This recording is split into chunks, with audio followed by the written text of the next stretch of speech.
మారుమూల ప్రాంతాలకి ప్రజా రవాణాకి ఇబ్బంది అయిపోతుంది. బస్సుల సంఖ్య కూడా పూర్తిగా తగ్గించేశారు. మీరు కూడా పల్లెటూరు నుంచి వచ్చారు. అట్లాంటి సిచ్యువేషన్స్లో మరి గ్రామాల్లో నివసించే వారికి రవాణా కోసం మీరు ప్రత్యేక ప్రణాళిక రూపొందించబోతున్నారా? ఎట్లాగా అంటే నష్టాల్లో అవి కష్టంగా ఉన్నాయని చెప్పి కదా వాటిని తగ్గించేసినట్టేనా? ఇప్పుడు పట్టణాల్లో విస్తరిస్తూ ఉన్నాయి. విస్తరించినప్పుడు అన్ని చోట్ల కూడా బస్సులు అవసరాలు ఉంటాయి. ఇవాళ బస్సులు ఉన్న నెంబరింగ్, స్టాఫ్ స్ట్రెంగ్త్, ఈ రెండింటిని దృష్టిలో పెట్టుకుంటే మారుమూల ప్రాంతాలకు నడపాలంటే మళ్ళీ బస్సులు కొనుగోలు చేయాలి, స్టాఫ్ని రిక్రూట్ చేసుకోవాలి. సాధ్యమైనంత వరకు ఇప్పుడు బస్సులు ఖాళీగా లేకుండా చాలా బిజీగానే తిరుగుతున్నాయి. ప్రతిరోజు కూడా 35 లక్షల కిలోమీటర్లు ట్రావెల్ చేస్తుంది మీ సంస్థ. మా సంస్థ అత్యధిక దూరభారాన్ని కవర్ చేస్తున్నాం. ఇంకా అవసరాలు పెరిగినాయి. ఇప్పుడు గ్రామాలు పెరిగినాయి, అలాగే పట్టణాలు పెరిగినాయి, విస్తరించకుండా పోతా ఉంది. విస్తరించిన చోటకి కూడా బస్సుల రిక్వైర్మెంట్ ఉంటుంది. దీన్ని అది మా దృష్టిలో ఉంది. దాని గురించి బస్సులు ఇంకా కొనుగోలు చేయాలి. ఈ ఎలక్ట్రికల్ బస్సులు కొనుగోలు చేయాలి, నార్మల్ బస్సులు కూడా కొనుగోలు చేయాలి. దాంతోపాటు చాలామంది స్టాఫ్ రిటైర్డ్ అయిపోతున్నారు. రిటైర్డ్ అయిపోయిన స్టాఫ్ని మళ్ళీ రిక్రూట్ చేసుకోవాలి. డ్రైవర్లు త్వరగా రిటైర్డ్ అయిపోతారు. అంటే ఇది హెల్త్ కాంప్లికేషన్స్ ఎక్కువగా వస్తాయి. దానివల్ల వాళ్ళకి చాలామంది అన్ఫిట్ అయిపోతూ ఉంటారు. అవన్నీ కూడా ఫుల్ఫిల్ చేసుకోవాలి అంటే కొత్తగా రిక్రూట్ చేసుకోవాలి. రిక్రూట్ చేసుకుని బస్సులు పెంచుకొని ప్రయాణికులకి సౌకర్యాలు మెరుగుపరచాలి. ప్రయాణికుల సౌలభ్యం కోసం, వాళ్ళని సురక్షితంగా ట్రావెల్ చేయడం కోసం మాత్రం ఆర్టీసీ ఫస్ట్ ప్రయారిటీ ఇస్తుంది. ప్రైవేట్ రంగంలో కూడా చాలా బస్సెస్ నడుపుతున్నారు, సంస్థలు చాలా ఉన్నాయి.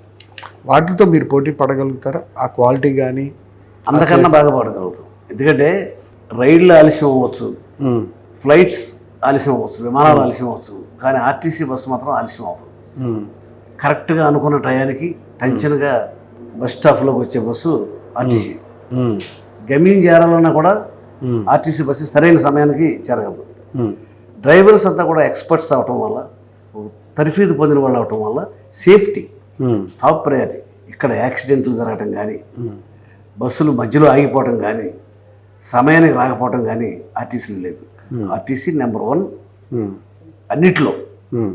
ఫెసిలిటీస్ కూడా మారుస్తారు. అయితే అన్నీ మారుస్తాం, కంఫర్ట్స్. ఎందుకంటే ప్రయాణం చేసే వాళ్ళల్లో సగం మందికి పేదవాళ్ళు ఉంటారు, సగం మంది మిడిల్ క్లాస్ పీపుల్ ఉంటారు.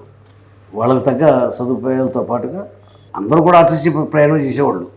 కారణం అంటే అందులో రక్షణ ఉందని, సేఫ్టీ ఉంది, సౌకర్యం ఉంది, సురక్షితమైన ప్రాంతాలకు వెళ్తాం.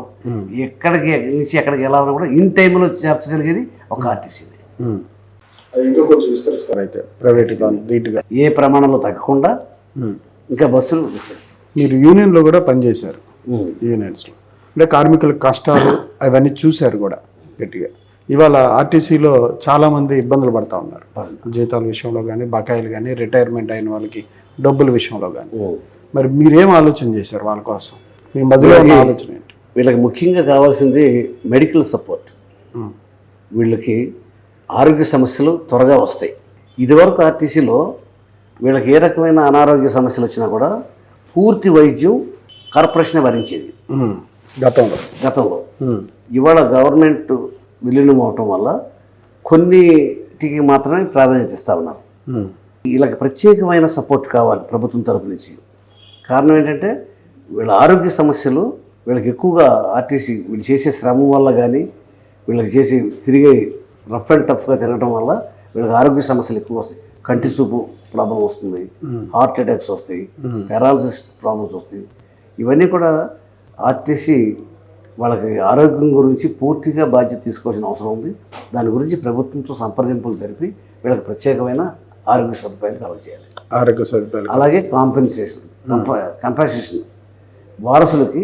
ఇప్పుడు ఒకవేళ ఇతను కనుక సడన్గా కనుక ఈ ప్రాబ్లం వచ్చి కనుక ఆగిపోతే, అతను డ్రైవర్గా పనికిరాకపోతే అతని కుటుంబ సభ్యులకు ఎవరికైనా ఈ అవకాశం ఇవ్వాలి. అది కూడా కాలయాపన జరగకుండా వెంటనే స్పీడ్గా ఇస్తే వాళ్ళ కుటుంబానికి ఆదరవుగా ఉంటుంది.